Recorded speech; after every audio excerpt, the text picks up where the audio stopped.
할렐루야! 오늘은 세종을, 내일은 대한민국과 온 땅에 전도와 선교의 사명을 감당하는 세종순복음 드림교회입니다.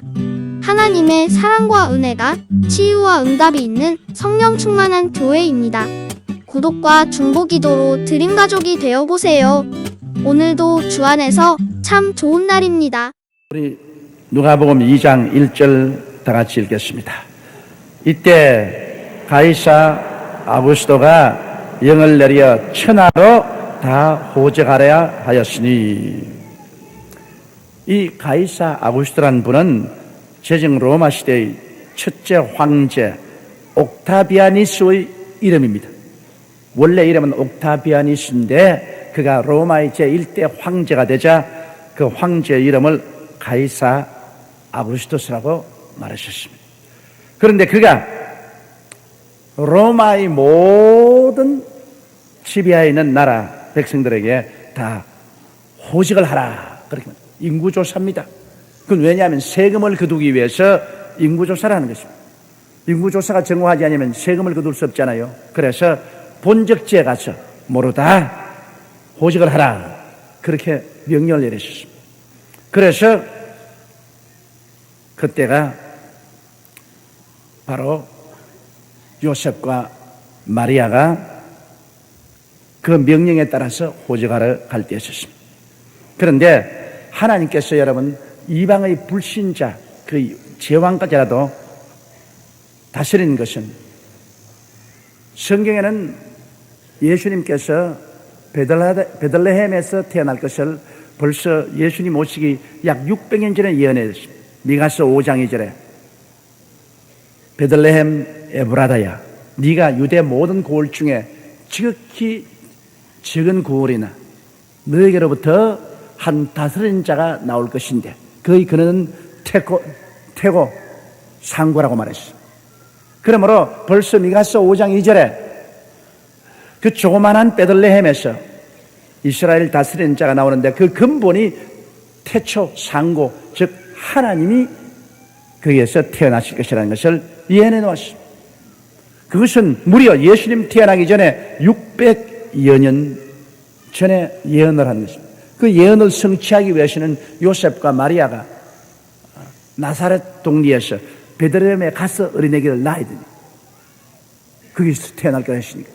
하나님께서 요셉과 마리아가 베들레헴에 가서 어린아기를 낳게 하기 위해서 이 로마 제왕을 통해서 천하로 고향에 가서 호적하라, 그렇게 명령을 내렸던 것입니다.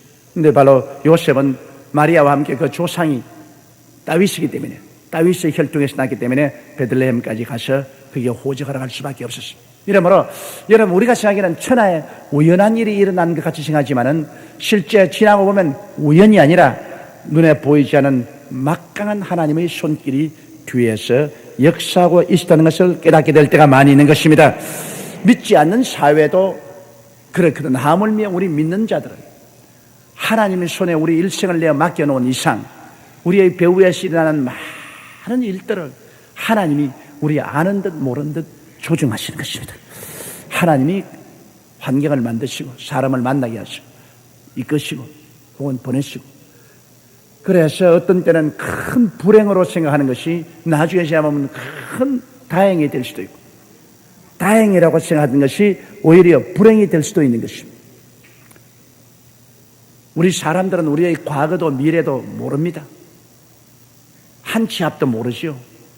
그렇기 때문에 우리는 하나님께 우리의 모든 염려와 근심을 다 맡겨버려야 되는 것입니다. 성경에는 너희 머리 털수까지 다 해심받았다고 말하고 있는 것입니다. 내 염려를 주께 맡겨버려. 그래야만 제가 너를 돌보시라고 말씀한 것입니다. 이러므로 전부 다 맡겨버립니다. 벌써 500년, 600년 전에 하나님 예언한 것, 그 후에 시간, 날짜까지 정해가지고서 딱 집행하신 하나님이시기 때문에 이미 창세 전에 여러분을 다 알고 계시므로 하나님은 우리를 이끌 모든 뜻을 다 정해 놓으신 것입니다. 하나님께서는 우리 발걸음을 정해 놓으셨습니다. 우리의 일생을 하나님의 책에 이미 다 기록해 놓으셨습니다. 우리가 하나님께 내어 맡기면 하나님께서 정하신 대로 우리를 이끌어 주실 것입니다. 그러므로 가이사 아구스토가 영을 내려 천하로 다 호적하라 그렇게 명했습니다. 2절요. 이 호적은 구레네와 수리아 총독되었을 때 첫 번 한 것이라. 수리아의 총독이 바로 이 구레네였는데 그 당시에 그 팔레스타인 지역을 다스리던 사람 중에 한 사람이었습니다. 3절요. 모든 사람이 호적하러 각각 고향으로 돌아가매 4절도요.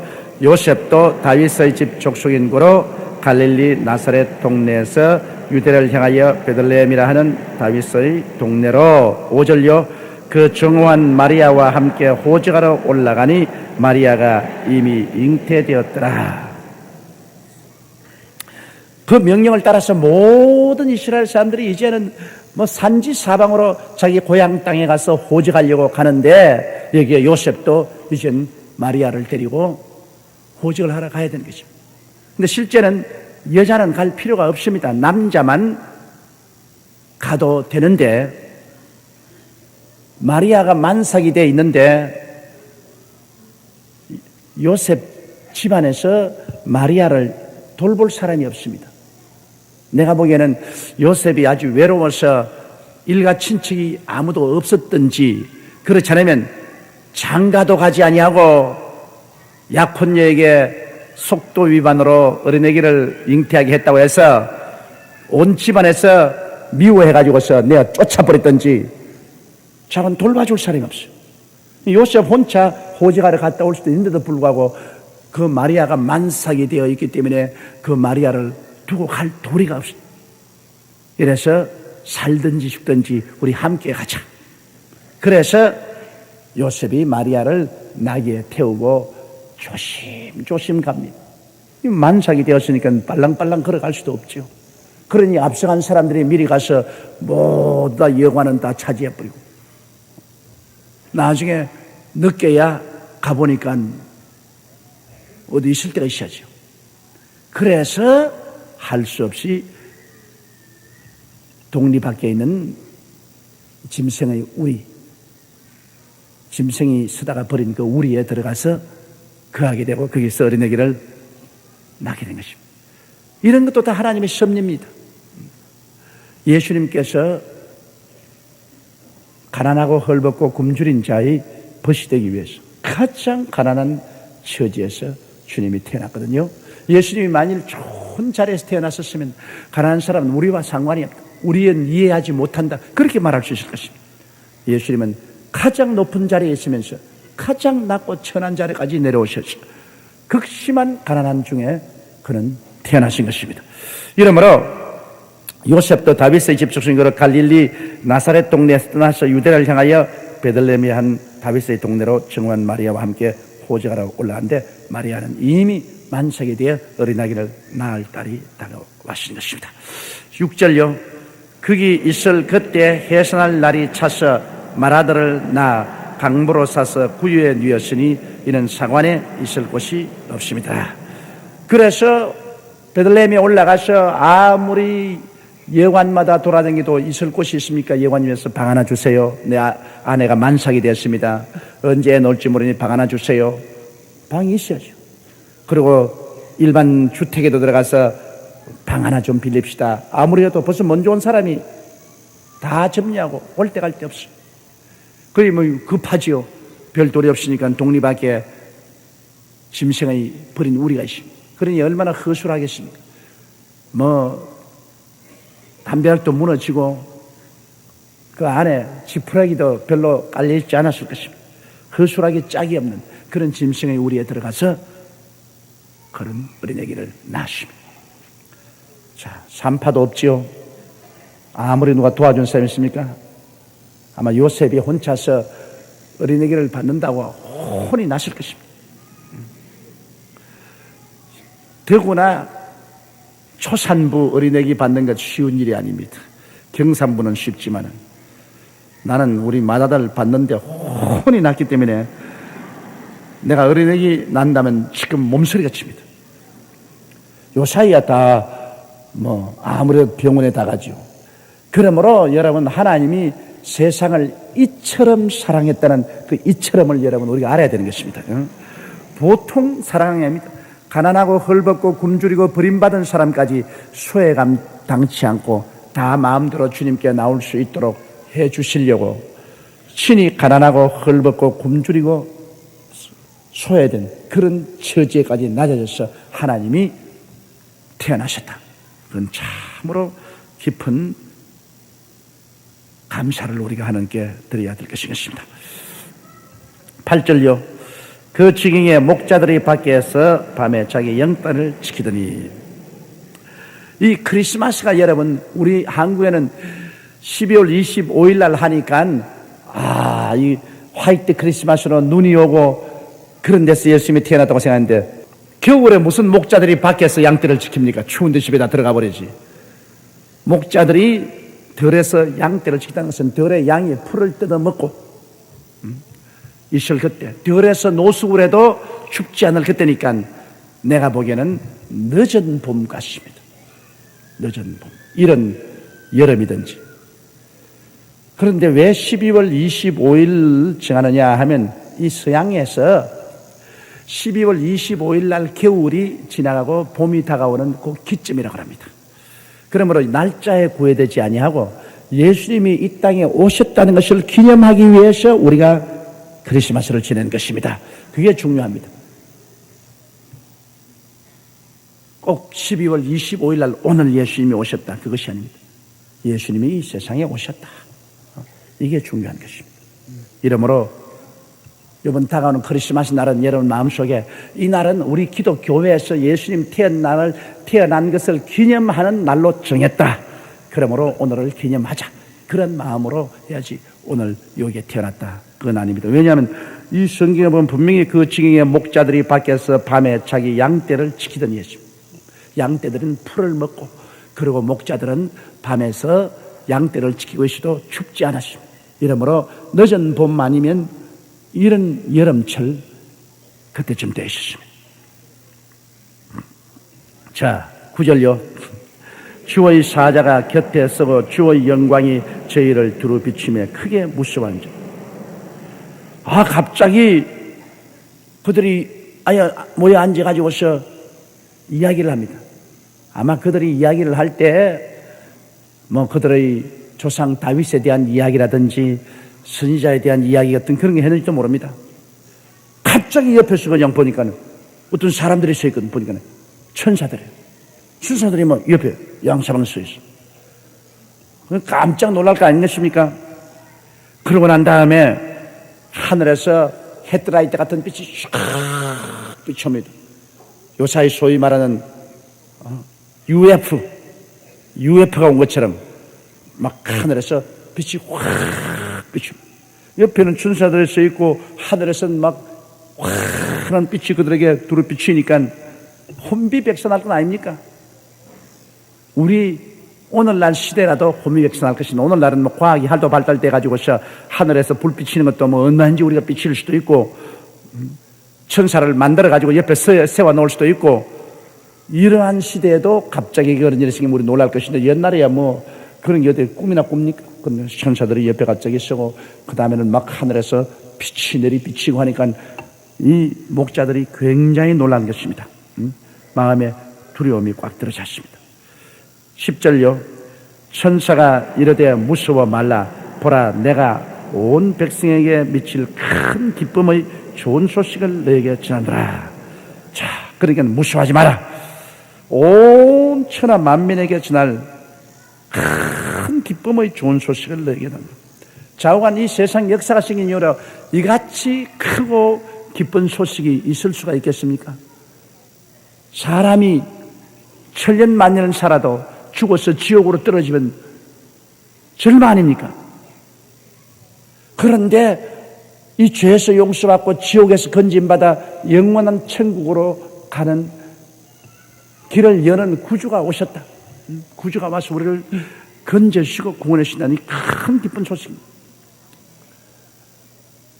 이것이야말로 온 천하가 깜짝 놀랄 기쁜 소식입니다. 이런 소식을 전하기 위해서 천사들이 목자들에게 찾은 것입니다. 그럼 왜 천사들이 그 많은 사람 다 두고 목자들에게 꼭 찾아왔느냐? 그 이유가 있습니다.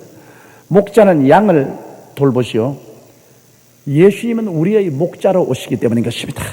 예수님이 목자장이고, 그러므로 목자들은 바로 예수 그리스도가 우리 영혼을 어린 양처럼 돌보시는 목자장이기 때문에 상징적으로 목자의 모든 양을 돌보는 그 행위가 예수님이 우리를 돌보는 것과 같습니다. 그렇기 때문에 먼저 상징적으로 목자에게 되는 것입니다. 야훼는 나의 목자시니 내게 부족함이 없으리다. 야훼를 목자로 상징을 했기 때문에 주님께서 먼저 목자들에게 나타나신 것입니다. 이러므로 오늘 예수님께서 목자이므로 여러분, 목자는 세 가지 일을 꼭 합니다. 첫째로 목자는 양을 인도하는 것입니다. 그러므로 여러분, 우리의 일생을 주님께 맡기면 반드시 주님이 인도하십니다. 목자가 인도하지 않은 양은 없습니다. 언제나 목자가 앞서서 산과 들로 골짜기로 인도하시는 것입니다. 둘째, 목자는 양을 지킵니다. 여러분, 주님께 여러분을 맡겨놓으면 주님께서 반드시 여러분을 지켜주시는 것입니다. 여러분의 일생을 지키시는 것입니다. 셋째로 목자는 것은 양을 기르는 것입니다. 양을 제일 잘 먹이고 물을 잘 마시우고 살찌게 하는 것입니다. 이 세 가지를 목자가 언제나 하는 것입니다. 이러므로 천사들이 목자들에게 나타나는 것은 예수님은 바로 우리의 목자장으로서 이 목자들이 양을 돌보는 것처럼 인도하고 지키고 그리고 기르는 것처럼 예수님께서 우리를 인도하고 지키시고 길러주신다는 것을 상징적으로 보여주신 것입니다. 우리는 우리 목자이신 예수께 우리 일생을 내어 맡길 줄 알아야 됩니다.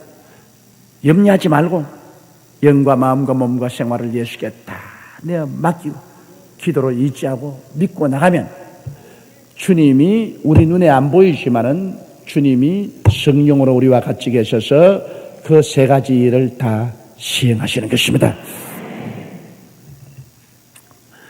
자, 11절요. 오늘날 다윗의 동네에 너희를 위하여 구주가 나셨으니 곧 그리스도 주시니라. 이 다윗의 뿌리에서 구주가 날 것이라는 것은 성경에 내내 예언해 놓은 것입니다. 아브라함의 혈통에서, 그 다음 다윗의 뿌리에서 온 세계를 다스릴 왕이 나온다는 것은 성경에 내내 예언해 놓은 것입니다. 그 예언대로 이 다윗의 동리인 베들레헴에서 너희를 위하여 구주가 나셨다. 곧 그가 그리스도시다. 그리스도라는 것은 기름 부음 받은 자라는 것입니다. 기름을 부어서 제사장으로 삼고, 기름을 부어서 선지자로 삼고, 기름을 부어서 왕으로 삼습니다. 그리스도라는 것은 기름 부은 자라는 말이기 때문에 예수님은 이 세 가지 직분을 다 가지고 있습니다. 예수님은 왕이십니다. 또 예수님은 선지자십니다. 모든 것을 예언하신 선지자십니다. 예수님은 제사장이십니다. 우리 위해서 십자가에 죽었다가 부활하심으로 우리를 용서하시는 제사장인 것입니다.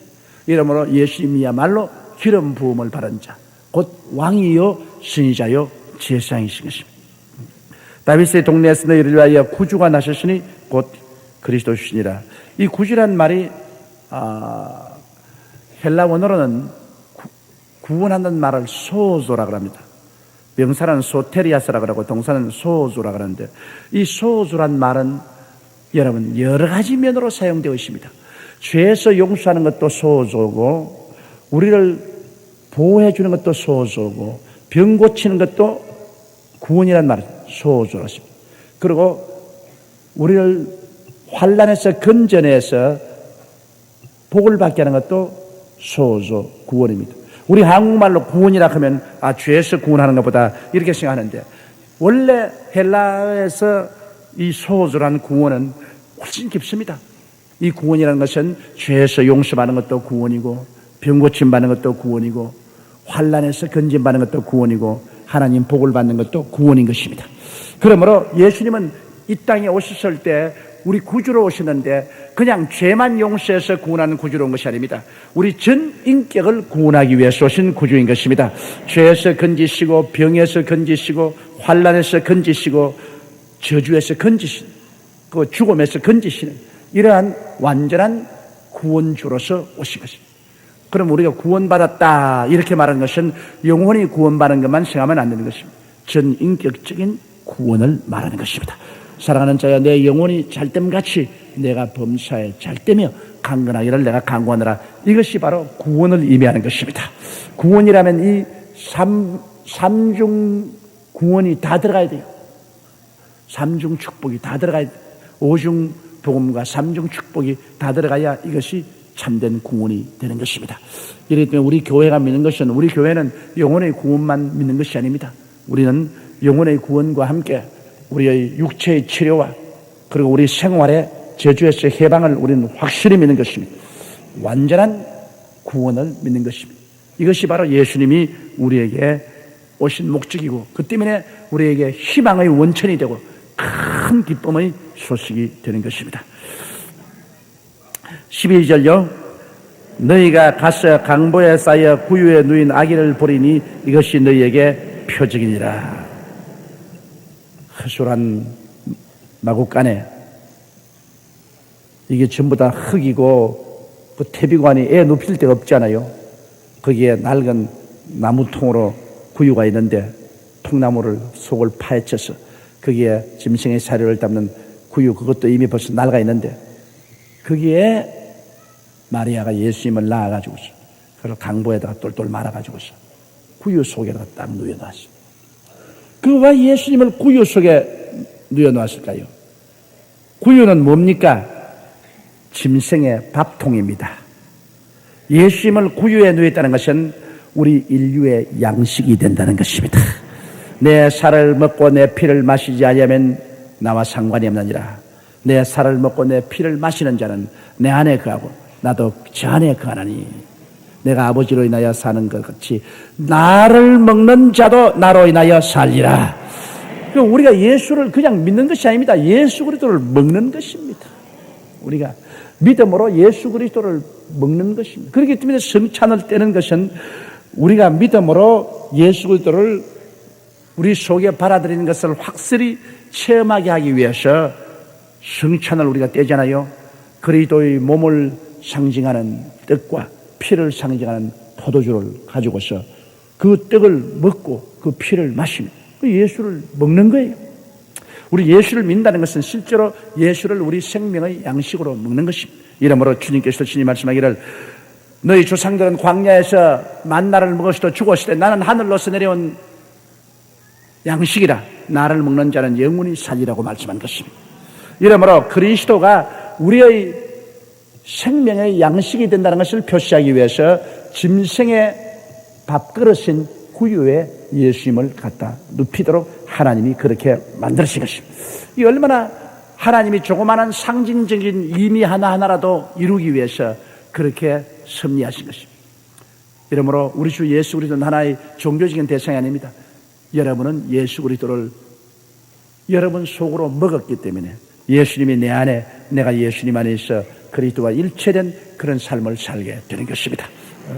예수 죽음 내 죽음, 예수 부활 내 부활, 예수 성천 내 성천, 예수 천당 내 천당. 그건 왜냐하면 예수를 내가 먹었기 때문에 예수 그리스도가 내가 되고 내가 예수 그리스도 안에 들어오고 일체감을 가지고서 살아가는 것입니다. 이게 참 신비하고 놀라운 것입니다. 예수님이 내 안에 계시고 내가 예수님 안에. 바울 선생은 말하기를 내가 산 것은 내가 아니요 내 안에 그리스도께서 사신 것이라고 말씀한 것입니다. 이러므로 여러분 안에 성령으로 말미암아 예수님이 들어와 계십니다. 한번 따라 말씀. 내 안에 예수님이 들어와서 살고 계십니다. 그러므로 여러분과 그리스도는 영적으로 하나인 것입니다. 여러분이 그리스도 안에, 그리스도가 여러분 안에 영적으로 하나가, 그리스도는 영으로 와 계신, 여러분도 영 아닙니까? 육체가 하나 됐다는 말은 아닌 것입니다. 영적으로 그리스도와 하나 되어서 우리는 살게 된 것입니다. 이러므로 주님이 구만리 장천 멀리 있다고 생각하지 마십시오. 그리스도는 바로 여러분과 하나가 되어서 계신 것입니다. 그래서 그런 의미에서 예수님은 우리의 양식이 되신, 우리의 구원의 양식이 되신다. 이런 의미에서 예수님은 이 구유에 누이신 것입니다. 13절요. 홀련히 허다한 천군이 그 천사와 함께 있어 하나님을 찬송하여 가로되, 여기 보니까 허다한 천군이 그 천사와 함께 있어 한데, 이 천사는 두 종류입니다. 천군과 천사입니다. 천군은 군대입니다. 미카엘은 군대 장관인데, 미카엘 군대 장관 밑에서 마귀와 싸우는 군대입니다. 하늘나라 군대. 그 다음에 천사들은, 이것은 가브리엘은 서기 장관입니다. 하나님의 모든 사물을 집행하는 서기 장관입니다. 그 서기 장관 밑에 있는 모든 천국의 공무원들.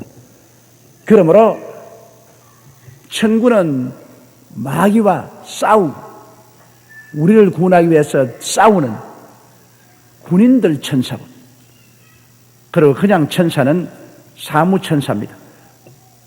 하나님의 말씀을 전달하고 그것도 하나님께 보고하고 하나님 심부름하는 그런 것입니다. 그러므로 군대 장관은 미카엘이고, 그리고 서기 장관은 가브리엘입니다.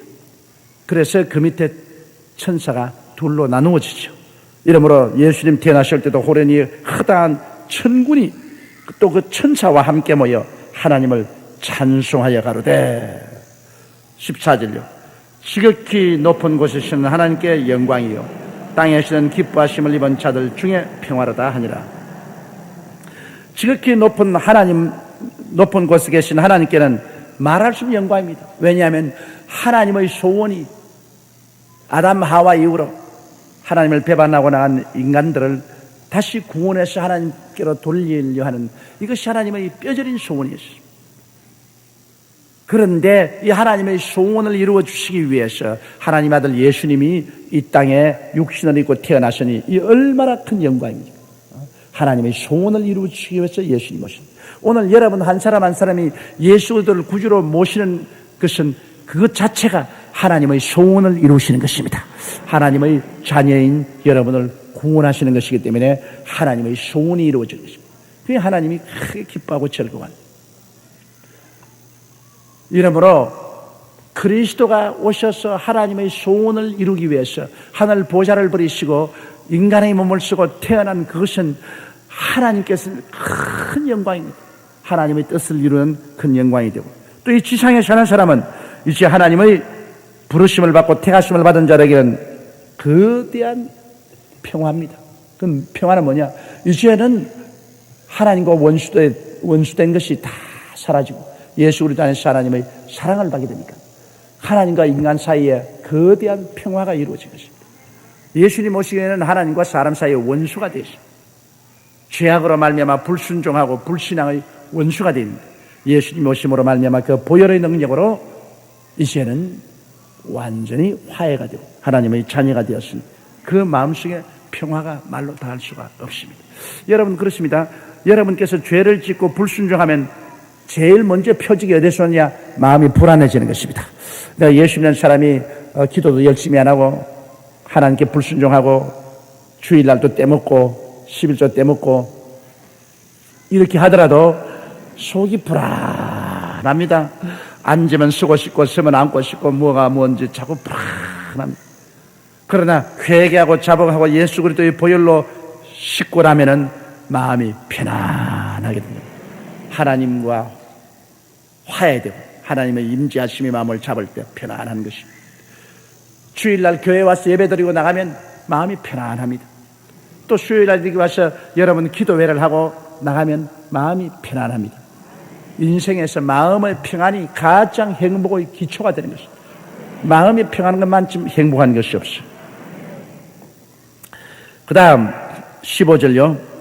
천사들이 떠나 하늘로 올라가니 목자가 서로 말하되 이제 베들레헴까지 가서 주께서 우리에게 알리신 바 이 이루어진 일을 보자 하고, 그러고 난 다음 천사들이 싹 사라졌더만. 목자들이 정신이 번쩍들어. 자, 이거 참 하나님께서 우리에게 천사를 보내서 이렇게 보여주셨으니 우리 한 베들레헴으로 가보자. 그래서 목자장인 예수 그리스도를 목자들이 와서 제일 먼저 경배한 것입니다. 그건 아주 마땅한 일이죠. 예수님이 목자장인데 목자들이 와서 제일 먼저 경배해야 될 것은 마땅한 일이죠. 그래서 목자들을 불러서 그리스도에게 경배하게 한 것입니다.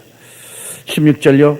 빨리 가서 마리아와 요셉과 구유에 누인 아기를 찾아서 17절요 보고 천사가 자기들에게 이야기에 대하여 말한 것을 고하니 18절요 듣는 자가 다 목자의 말한 일을 귀히 여기되 그들이 찾아가서 아니 아니라 베들레헴 둥리 밖에 있는 짐승의 우리를 찾아보니까 거기에 요셉이 있고 마리아가 있고 그 다음 아기 예수가 구유에 강보에서 누워 있습니다. 그들이 보았 말하기를 이거 우리가 벌써 천사에게 보고받았습니다.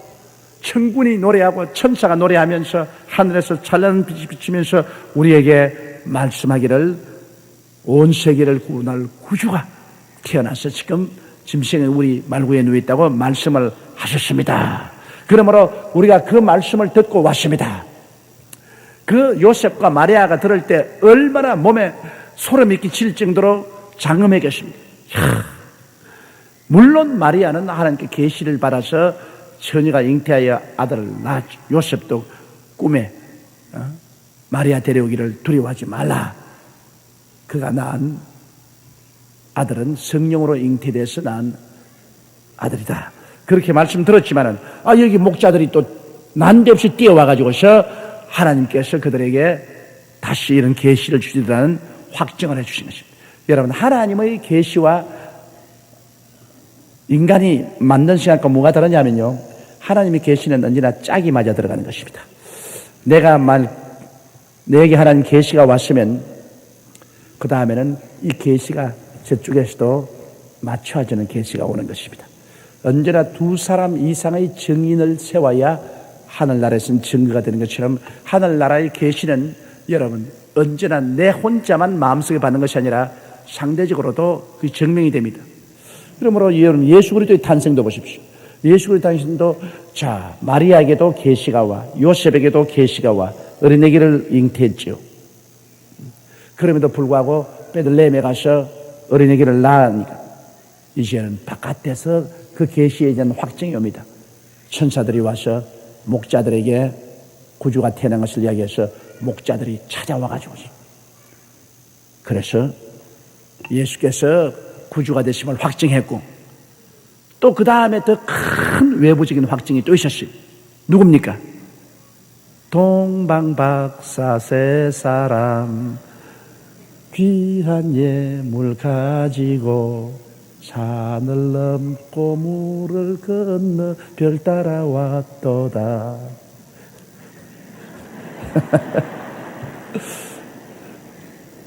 제가 목소리가 나빠 그랬지 목만 좋으면 한 곡 좀 뽑았을 것인데 목소리는 자신이 없어요.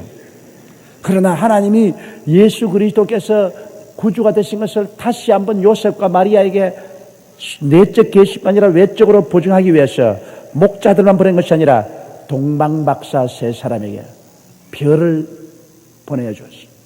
그 별의 인도를 따라서 왔다. 여러분, 동방이라면 지금 말하면 이란이나 이락입니다. 이란이나 이락에서 별을 보고 그때 말을 타고 왔다면은 적어도 한 달 내지 석 달은 걸렸을 것입니다.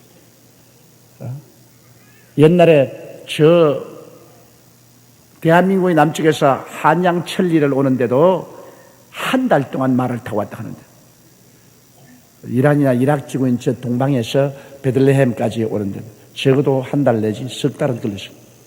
벌써 이렇게 예수 그리스도 태어나기 벌써 한 달이나 석 달 전에 벌써 하나님은 별을 지적을 해가지고서 그 별이 자꾸 이끌더랬어요. 그 옛날에는 별을 자꾸 쳐다보고 연구를 해요. 하늘을 쳐다보고 별을 쳐다보고서 천계의 운행을 바라보고 그들이 나라와 개인의 운명을 점치는 그런 사람들이었어요. 그런데 참 희한한 별이 하나 있다. 이 별이 가만히 있는 게 아니라 자꾸 가거든. 그러니까 그 사람들이 도망가서 별만 쳐다보고 따라오는 거예요. 자꾸 따라오다 보니까 이 별이 베들레헴까지 와서 그리스도가 태어난 그 위에 탁 머물거든요. 그러니까 그들이 또 들어와서 동방박사 사람이 그리스도 아기 예수에게 경배하고 황금과 유향과 몰약을 선물로 드린 것입니다. 그 황금과 유황과 몰약을 선물로 드린 것도 하나님이 다 준비한 것이요. 요셉이 마리아를 데리고 예수를 나귀에 태우고 헤롯 왕을 피해서 애굽으로 도망을 치는데 그 가난한 사람들이 뭐가 있습니까? 아무것도 없지요. 빈손으로 어떻게 도망을 칩니까? 그런데 하나님은 벌써 그들이 애굽으로 갈 수 있는 여비를 장만하기 위해서 동방 박사들에게 왕이 태어난 그 별을 보게 하고 그 별을 따라서 왕에게 드리기 위해서 황금도 요만 가져왔겠어요? 아닙니다. 굵은 덩어리 황금, 유향, 큰 병에 담은 유향, 몰약, 이게 다 그때는 굉장히 귀한 돈이 되는 것입니다. 이렇게 하나님이 돈을 보내주셔서 그걸 가지고서 요셉이 마리아와 예수를 데리고 애굽까지 헤롯을 피해서 도망을 친 것입니다. 그래서 애굽에서 사는 동안에 그걸 팔아가지고서 살 수가 있는 것입니다. 이러므로 우리 주 예수 그리스도의 탄생 그 자체도 내적 계시만 의지하지 않냐고 마리아가 요셉이 우리가 계시받았다 이렇게 하지 않고 바깥에서 도저히 부인할 수 없는 확실한 증거를 그득그득해서 계시가 짝을 맞추어서 나타났기 때문에 이것이 확정된 것입니다. 자기 혼자 일어나가 갑자기 하루아침에 나는 동방의 의인이다, 나는 구주다 이렇게 나오면 그거는 개똥철학입니다. 그건 아무것도 아니에요. 우리 주 예수 그리스도에 대한 것은 오랜 창세기부터 벌써 선지자들이 예수님 태어날 것을 구약에 무려 300번이나 예언했습니다. 300번. 3번도 아닌 300번. 그 예언대로 예수님께서 베들레헴에서 태어나시겠습니다.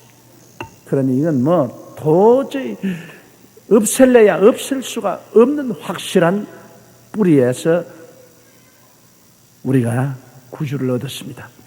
예수 믿는 것은 진짜로 참된 것입니다. 이러므로 그리스도 믿으면 진짜로 천당을 가고 믿지 않으면 지옥으로 갑니다. 이것만은 우리가 추호도 의심하죠. 역사와 오랜 전통의 뿌리가 오늘날 그리스도가 하나님의 아들이요 구주인 것을 우리에게 증명해 주고 있는 것입니다. 19절요. 마리아는 이 모든 말을 마음에 지키어 생각하니라. 마리아는 자기가 받은 계시와 바깥에서 그 계시를 증명해 주는 다른 여러 가지 증거가 다 맞아 들어가기 때문에 마리아는 조금도 의심하지 않고 자기가 낳은 아들이 구주인 것을 확정하고 마음에 간직하게 된 것입니다. 20절요. 목자가 자기들에게 이르던 바와 같이 듣고 본 그 모든 것을 인하여 하나님께 영광을 돌리고 찬송하며 돌아가니라. 자, 목자들이 보니까 하나님이 자기들에게 계시해 주고 말씀한 꼭 그대로 예수 그리스도가 태어났단 말이에요.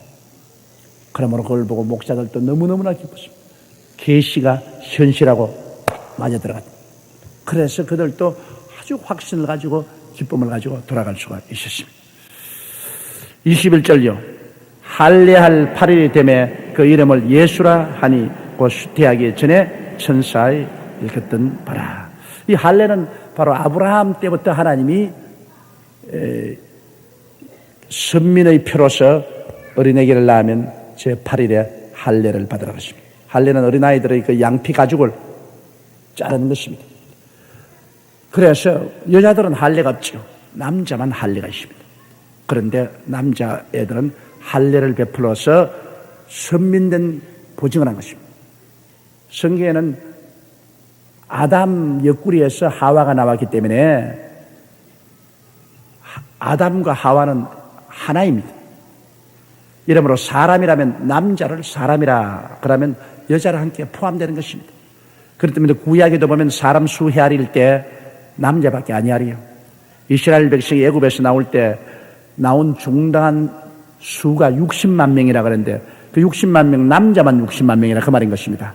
여자는 아니하리. 그래서 자, 남자 60만 명이시면 그 어머니들이 있을 것 아닙니까?